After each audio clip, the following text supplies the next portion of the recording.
so far. Just a couple things to wrap up the last part of this week. Remember that your exam is officially open now. It'll be open until I believe 10 a.m. on Saturday. So that means you got to be done by 10. Okay. Don't forget there's a link in there for you to upload your work for partial credit, and the formulas that you will need on the exam will be given to you on there. Of course, you have your notes for reference though, so if you have a better description of what those formulas look like, feel free to use it. Okay. Um, the only other thing I wanted to talk to you about today before the week ends is Project 2. Remember, Project 2 is due 11:59 on Sunday. We've gone over it, of course, in class, but I don't expect you to have to remember all of that stuff. So I just wanted to give you some last minute tips on making sure that your project has everything that you need.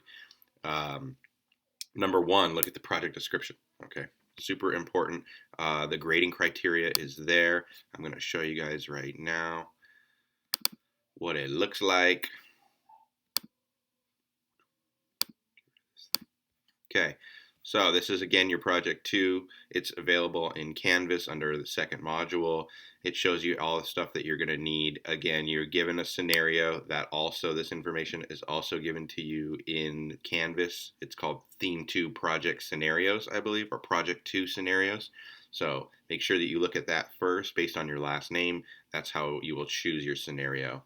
Follow the grading criteria very well. There's 7, 8 items in here that you should be able to look at. And if as long as you're answering these 8 items, your paper is going to have everything that it needs. What I would recommend is maybe making a piece of scratch paper and just writing down the answers to all 8 of these things before you actually write your paper. Then once you have all those answers, it becomes much easier for you to like craft how you want it to look and making sure that you check off all of your boxes, okay? So I'm going to go through a couple of these with you right now just to kind of get you moving. And then after that, I feel like once we get at least probably till about 4 or 5, the rest of them, I feel like you guys will probably be okay. But let me just walk through a couple of these really quick just to make sure that you guys feel comfortable, okay? Let's see. I made up my own scenario real quick for a person who is looking for a home. And so my person is going to make 40,000 a year. We're gonna have, let's say we have $28,000 down payment for this person, and we have $300 a month in debts. Maybe this person has student loan debts or credit card debt or something. Okay, so these are and your scenario obviously has way more detail than this. It should have like your credit score, things like that, which is going to help you choose an interest rate. But I'm just going to do a quick random basic one for you guys so you can see what you need to be looking up. So the number one thing that it asks you for is how much home can you afford? So remember, I love Zillow for almost everything on this paper. Okay, all but one thing I think you can do through Zillow. So first thing you want to know is how much home can I afford? In Zillow, if you go up here into home loans, it'll give you all these different calculators that are going to be important to us. In the beginning, the one we want to use is the affordability calculator, so we can find out how much house can we afford. I'm going to put in all the information for my scenario. $40,000 a year. We said monthly debts was $300 a month, and the down payment for this person was $28,000. So according to this, my person can afford a house up to $159,000, about $160,000. That is the absolute top end. I recommend that you do not go that high, that you try to stay at least about $10,000 or $15,000 below that, because as you backtrack and you begin to do the person's monthly budget, if you go and you reach like the peak of this, you may find out that it's not really affordable for the person. So this scenario has 160,000 to work with. I'm going to look for a house like around 140, 145. So I'm going to go into buy. I'm going to look for homes for sale. My minimum, I don't have a minimum in this here, but I do have a maximum, and we said we're going to try to keep it like around 140.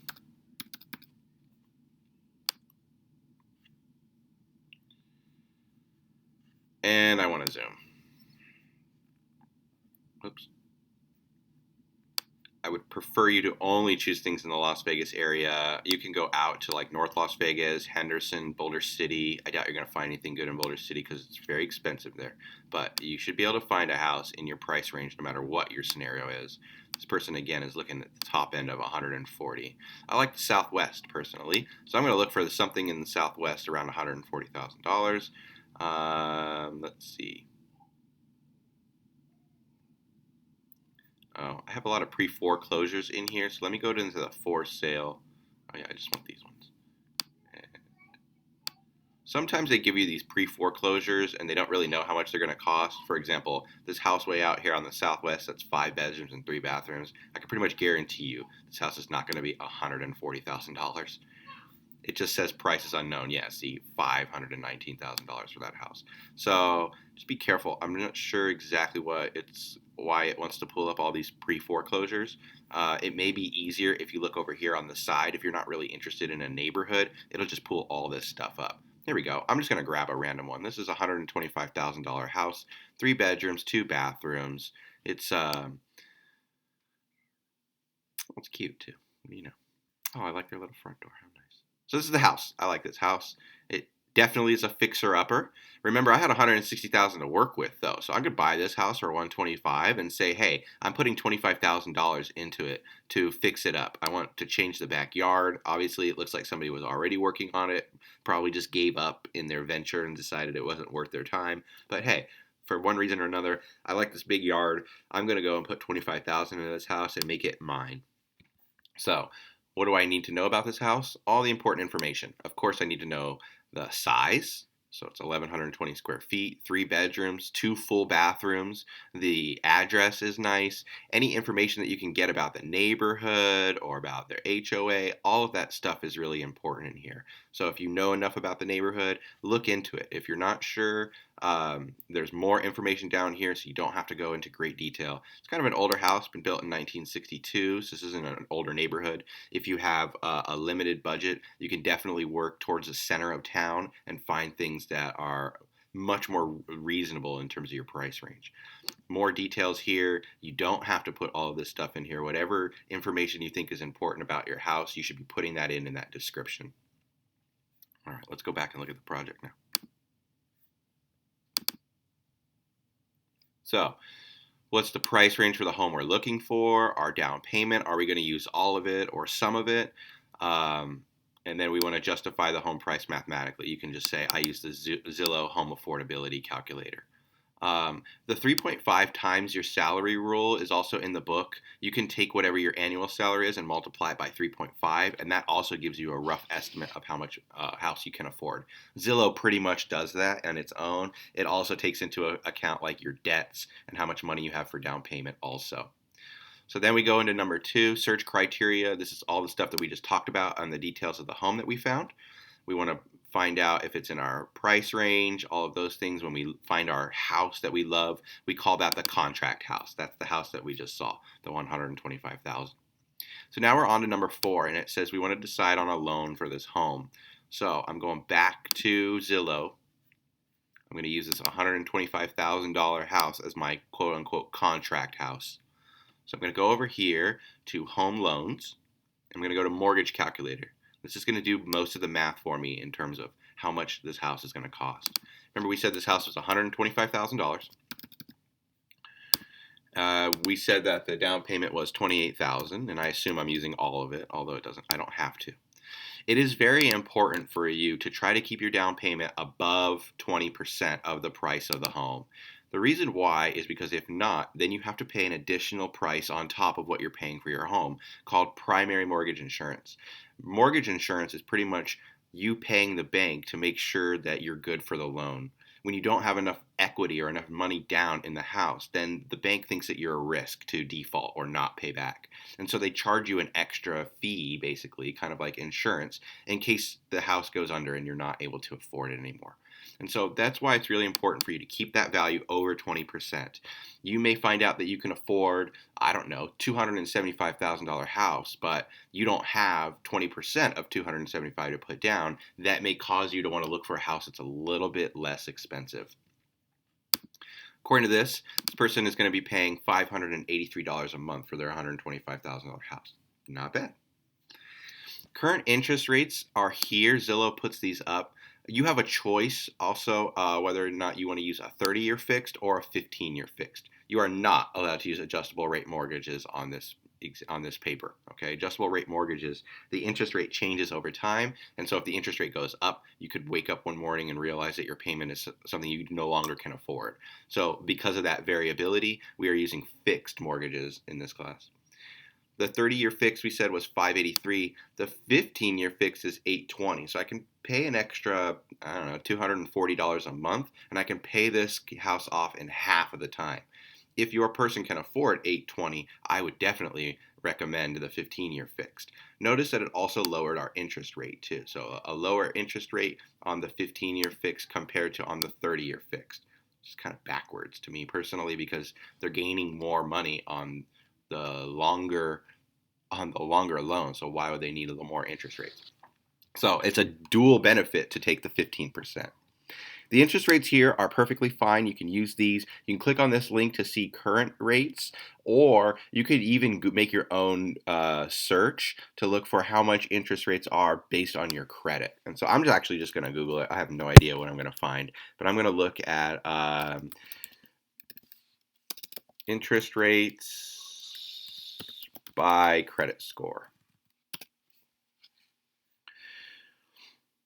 What's a good score for buying a house? So this is from November, and again, you can like literally go online and see real-time rates. But if your person had really great credit, for example, 760 to 850, you can see that the APR on a 30-year is like 3.4%, right? So that is extremely important to keep in mind. This number again is fluctuates. You can find real-time values, but it's definitely going to change what you have in here, right? If I use 3.9, I get a $583 payment. If I use like 3.4 though, my payment drops almost $30 a month.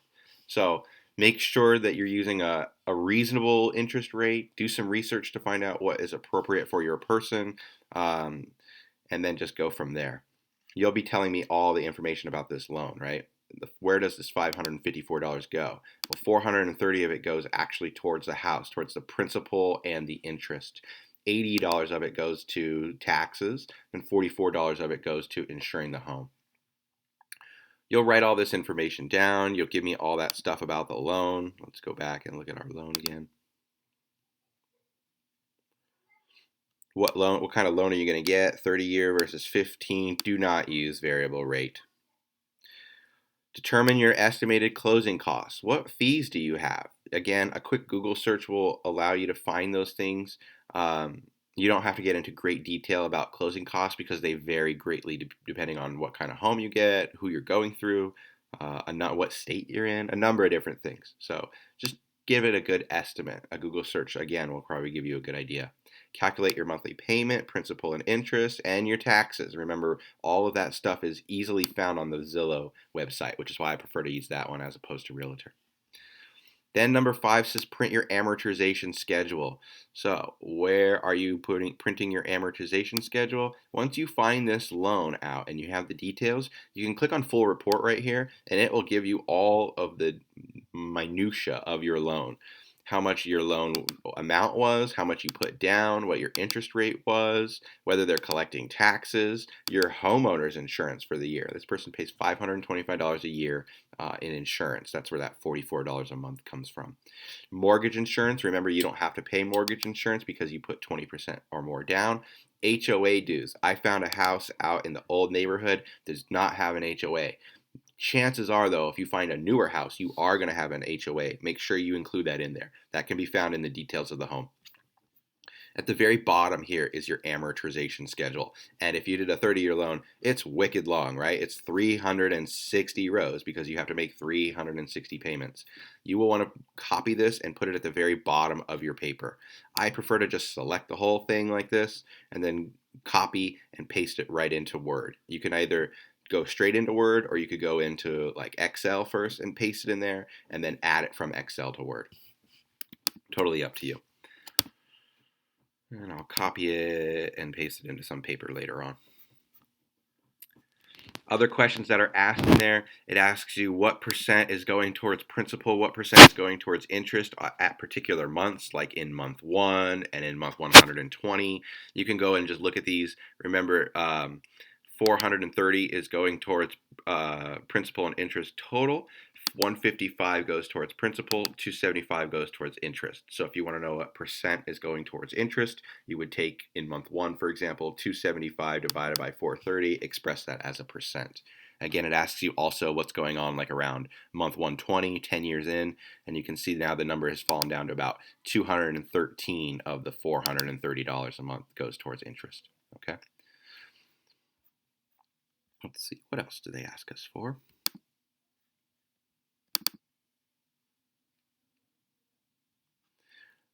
How long will it take to pay off the loan if you pay 20% more than the monthly payment each month?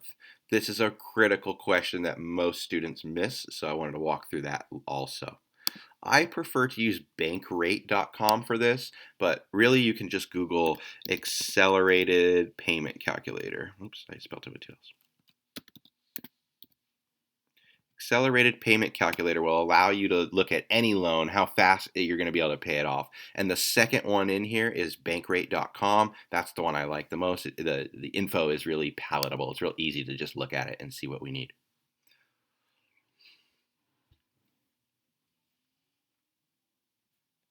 Okay, so right here, we're going to put in all the information from our loan. Oops. Oh, let's actually go back to this one. And at the top, it told us that we're paying. Our loan amount was $97,000 and our interest rate was 3.4%. So the original mortgage amount was, what was it, 95 or 94? 97, sorry. $97,000. And years remaining, we're doing a 30-year, so still 30 years on the mortgage, and the original mortgage was 30 years as well. We're going to get rid of additional payment right now. We're going to change the interest rate to 3.4%. Oops, sorry. They're trying to talk to me over here. 3.4%. And we want to find out what's our extra payment. So the question asks us if we added 20% to our normal payment, is this something we can afford and how fast would we pay it off? So remember that our estimated payment is normally $554 a month. 20% more would mean that we're paying $664.80 or an additional $110.80. So in this particular problem, my additional payment amount is going to be $110.80. And once I put in that information, it rounded to the nearest dollar. It told me up here that I'm going to save $19,000 on my mortgage, that I'm going to repay my mortgage in 9 years and 1 month less. So instead of paying it in 30 years, I'm going to pay it in just under 21 years, which is significant. Also tells me all the information down here. I'm normally paying